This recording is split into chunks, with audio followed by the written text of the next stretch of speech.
Malam itu hujan turun pelan tapi terus-menerus. Raka, Dimas, dan Sinta berhenti di depan sebuah rumah tua di pinggir desa. Catnya mengelupas, pagarnya berkarat, dan lampu terasnya redup seperti hampir mati.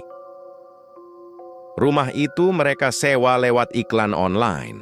Harganya terlalu murah untuk ukuran rumah besar dan lengkap. Tapi karena kelelahan dan hujan makin deras, mereka tak banyak bertanya. Pemilik rumah hanya muncul sebentar. Seorang pria tua, wajahnya pucat dan suaranya pelan. "Kalau bisa, jangan keluar kamar setelah jam 12," katanya singkat. Raka sempat tertawa kecil.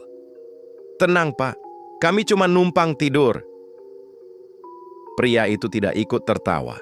Ia hanya menatap mereka satu persatu lalu pergi tanpa pamit.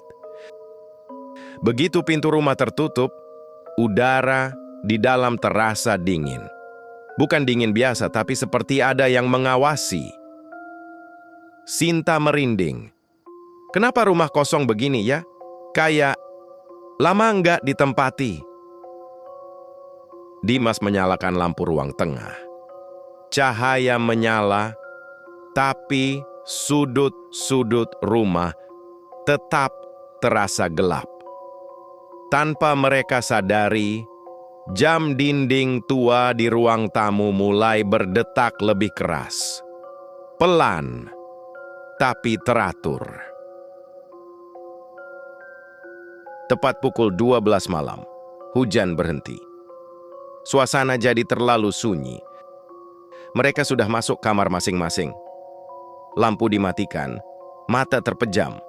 Lalu, terdengar seperti suara samar. Suara itu datang dari dinding. Sinta terbangun lebih dulu. Ia menahan napas, mendengarkan. Seperti suara orang mengetuk dari dalam tembok. Sinta membuka pintu kamar perlahan. Di lorong, Raka dan Dimas juga keluar. Wajah mereka sama tegangnya. "Kalian dengar juga?" bisik Raka. Suara itu berhenti. Tiba-tiba, jam dinding berdentang. 1 kali, 2 kali, 3 kali. Pukul 3 pagi. Lampu ruang tamu mati sendiri. Udara mendadak bau tanah basah. Dari ujung lorong, terdengar suara langkah kaki. Pelan, diseret. Dimas menelan ludah. "Ini rumah kosong, kan?" Sebelum ada yang menjawab, sebuah pintu terbuka sendiri. Pintu kamar yang tidak mereka pakai. Dari dalam kamar itu, terdengar suara napas berat. Seperti orang yang terlalu lama menahan tangis. Dan tiba-tiba, suara itu berbisik. "Masih kurang." Sinta menjerit.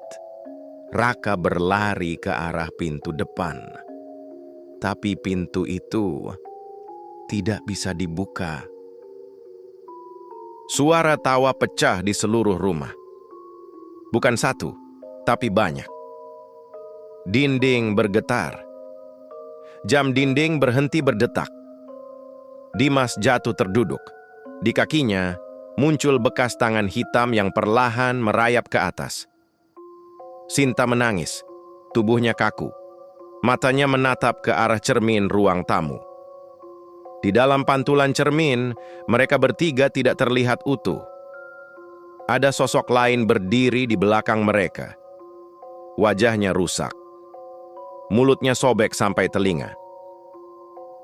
"Rumah ini tidak disewakan," katanya pelan. "Rumah ini butuh pengganti."